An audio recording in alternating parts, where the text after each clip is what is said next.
एक बार की बात है, एक राजा था जो बहुत दयालु था। वह अपनी जनता से बहुत प्यार करता था और उनकी मदद किया करता था। एक दिन उसे एक व्यक्ति मिला जो बहुत ही आलसी और गरीब था। उसके पास न तो पैसे थे, न ही नौकरी और न ही इज्जत। वह हमेशा अपनी परेशानियों का दोष दूसरों को देता था। राजा ने उससे उसकी जिंदगी और उसकी परेशानियों के बारे में पूछा। उस व्यक्ति ने कहा, पता नहीं लोग मेरे बारे में ऐसा क्यों कहते हैं कि मैं कुछ नहीं कर सकता। जब भी मैं किसी नौकरी की तलाश में जाता हूं, सब मुझे मना कर देते हैं। राजा को उस व्यक्ति के लिए बुरा लगा। राजा ने कहा, एक सौदा करते हैं। सूर्य अस्त होने से पहले तुम मेरे राज दरबार में आना और जितना सोना चांदी तुम ले जा सको उतना ले जाना, वह सब तुम्हारा होगा। आदमी बहुत खुश हो गया और राजा को धन्यवाद कहा। वह अपने घर की ओर दौड़ा और उसने अपनी पत्नी को सब कुछ बताया।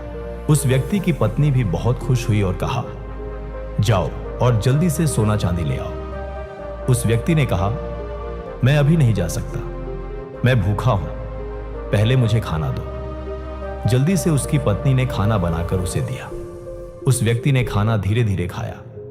उसने सोचा उसके पास तो बहुत समय है, खाना खाने के बाद खजाना लेने जाऊंगा।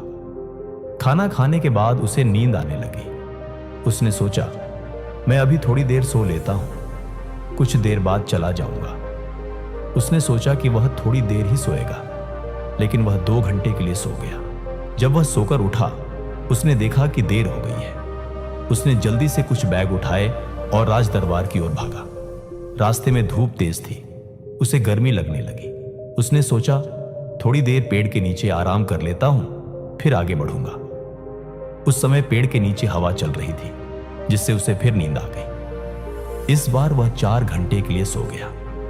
जब वह सोकर उठा, उसने देखा कि शाम होने वाली है और सूरज डूबने वाला है। वह जल्दी से बैग उठाकर राज दरबार की ओर भागा, लेकिन जब वह राज दरबार पहुंचा तो सूरज डूब चुका था और दरवाजे बंद हो चुके थे। वह व्यक्ति बहुत दुखी हो गया। उसने अमीर बनने का एक अच्छा मौका गंवा दिया, क्योंकि उसने समय के मूल्य को नहीं समझा। उस बुजुर्ग आदमी ने कहानी को खत्म किया और गौरव की तरफ देखा। गौरव के पास कोई शब्द नहीं थे। उसे अपनी गलती का एहसास हुआ। गौरव ने उस बुजुर्ग व्यक्ति को धन्यवाद दिया और घर वापस लौट गया। उसे समझ आया कि समय बहुत कीमती है, उसे बर्बाद नहीं करना चाहिए। उसी दिन से गौरव ने अपने लक्ष्यों पर काम करना शुरू किया। उसने अपनी काम टालने वाली आदत को छोड़ दिया और वह बहुत प्रोडक्टिव बन गया। कुछ ही दिनों बाद वह अपने सभी दोस्तों से आगे निकल गया और कॉलेज का सबसे होनहार बच्चा बना। इस कहानी से हमें यह सीख मिलती है कि समय सबसे मूल्यवान संपत्ति है। अगर हम इसे बेकार की चीजों में बर्बाद करेंगे तो हमारे पास पछताने के अलावा कुछ नहीं बचेगा। हर अवसर का सही समय पर लाभ उठाना चाहिए, क्योंकि खोया हुआ समय कभी वापस नहीं आता।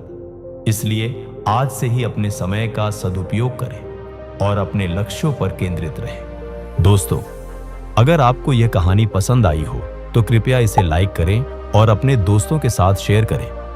अगर आप ऐसी ही और प्रेरक कहानियों को सुनना चाहते हैं तो हमारे चैनल को सब्सक्राइब करें और बेल आइकन दबाना ना भूलें, ताकि हमारी नई कहानियां आप तक सबसे पहले पहुंच सकें।